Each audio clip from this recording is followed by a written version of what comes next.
Quand l'accomplissement du temps est venu, Dieu a envoyé son Fils, né de femme, Galates 4,4.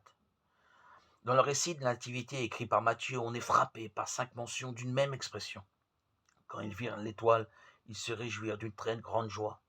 Une fois entrés dans la maison, ils virent le petit enfant avec Marie sa mère. Matthieu 2, 10, 11.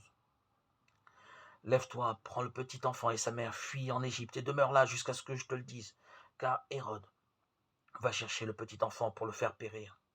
Joseph se leva et prit de nuit le petit enfant et sa mère et se retira en Égypte. 2, 13, 14.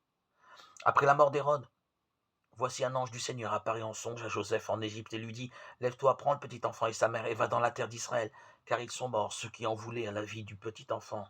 Il se leva, prit le petit enfant et sa mère et vint dans la terre d'Israël. 2, 19, 21. Qu'il est touchant de voir Jésus dans sa fragilité de petit enfant entièrement dépendant de sa mère et associé à elle à chaque étape des premiers mois de sa vie. Rien ne pouvait avoir lieu sans elle.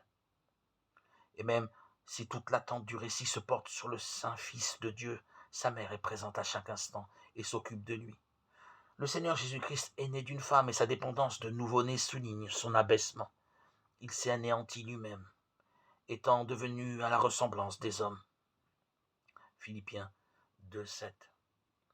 Nous contemplons le mystère du Christ si grand et glorieux, qui pourtant est devenu si humble et dépendant. C'est toi qui m'as tiré du ventre qui m'a porté.